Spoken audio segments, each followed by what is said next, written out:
Hey everyone, it's PDucks, and welcome to RTPC, a series of Call of Duty videos in which it is a road to prestige.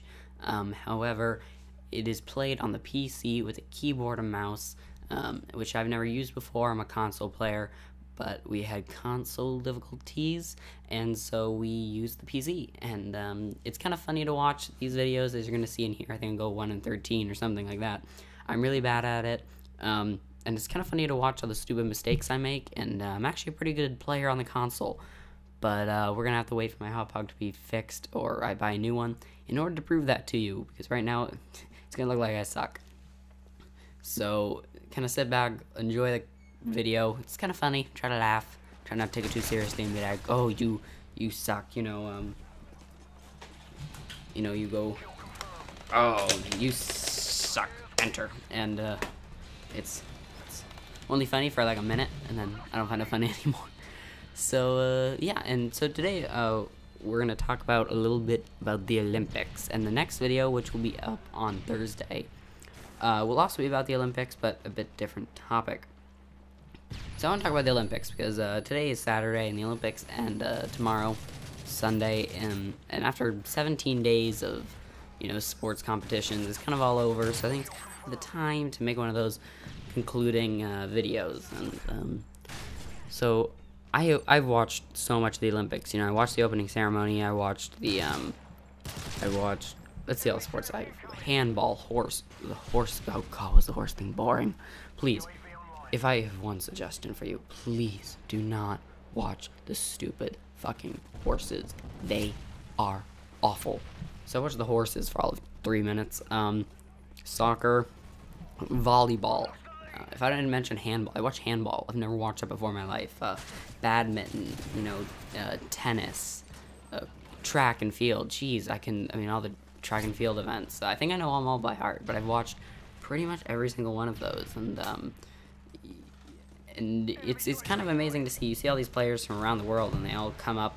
They show up to London, and they're like, you know what, let's have some awesome competition. And yes, some people don't believe in awesome competition. If we can all remember the badminton players who were purposely trying to fail, that was hilarious. I may even have to show you a bit of that up in the corner of the screen, so you guys can see, because if you didn't see that, it's hilarious. Two badminton players tried throwing the match, and it was pretty funny. So the Olympics, they bring together an entire world, and that's what I really like about them, is they bring together everyone, whether it's 1944 and we're bringing Hitler's Olympics, and yeah, Carl Lewis is running and beating records, but no one cared. It was Hitler's Olympics, but people remember that now. But back then, they saw it as the Olympics. They saw it as a time for the entire world to get together and play some friendly competition. It's almost like Christmas, in the United States, or Thanksgiving in the United States, where everyone gets together and it's kind of like a family time, and everything's kind of set aside.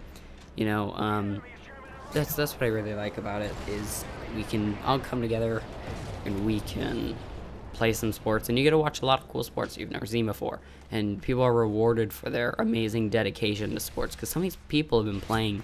I saw this one who's a runner, so he's going to be running in the marathon tomorrow, and he was a refugee from, I can't pronounce the African nation, I'm sorry, and migrated to California, and now he started when he was 8 because he wanted to get better grades in gym, and now he is running in the marathon. It's just an amazing stories you hear from these athletes.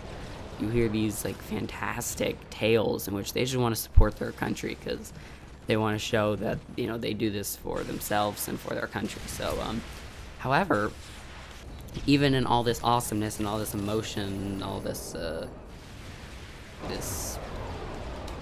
I guess beauty behind the Olympics, you see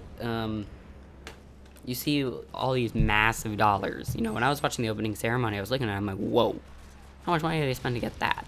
And you kind of look around and you like every single detail. For example, I was watching Taekwondo, and even their arm protector said 2012 London Olympics, and even the smallest thing says 2012 London Olympics. They had to fabricate and manufacture all this stuff and all this I mean, it's useless after tomorrow. They have shirts, shorts. Countries spend not billions of dollars, millions of dollars, and London probably spend billions of dollars producing these Olympics.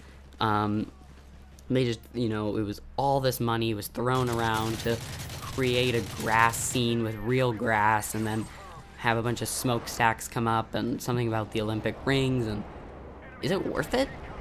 Is it worth it to spend these millions and billions of dollars in order to just come together and play a game? Like, why can't we just come together and play it in, a park? We spend a little bit of money, but to come together and play it, and, play it just normally. Well, the thing is, that's not good enough. And I'll give you an example. The World Championships happen for every sport every year, and you see them in the Olympics. If you watch them, they're like, this guy won the World Championships in 2011. Well, were those even on TV? Like, question mark? No, they weren't. They probably weren't. And if they were probably on some stupid channel in, somewhere. But they're not on. It's because the Olympics are so amazing and so bright, and they're basically kind of like screaming, hey, get up your fucking ass and come look at my sport. Handball, perfect example. I was watching it today.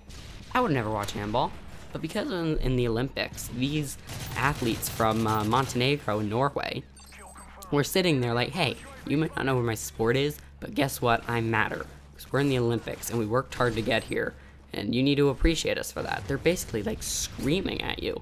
Now, of course, figuratively, of course, but I think completely the money is worth spending because it brings people from South Sudan whose families have been torn apart and lets them run a marathon for themselves, for their lost family members, for everyone they know. And it's screaming, hey, look at me. It's not about politics and it's not about all that stuff, but in a way you see this and you're thinking, wow, even though these people have been through so much, they're so dedicated, and I think it builds people up. And that's what I'm going to talk about a bit in my next video. That's going to be about like the USA Olympics, and so that has been the video. The video obviously wrapped up at 1 and 13. Tell me what you guys think in the comments. Do you think the money is worth it? Do you like the Olympics? Do you watch them? Is it worth it? So now on your right, you got the rest of these videos, so you can go and see, I don't know, anyone you want. There's a couple different ones. They're pretty good. On the left, you can actually see the last video. So if you don't even know what's going on here, you can go click on that and watch the last one. Up at the top, you can go see my channel. I got a bunch of different videos on there. Got some Minecraft, got some Diablo, got some Call of Duty, and you can join the flock, join this flock of ducks here in the bottom right corner by subscribing so you never miss a video, and follow me on Twitter. And I hope you guys have a good day. Please like the video if you did, and comment what do you think. So this has been PDucks, and I'm quacking out.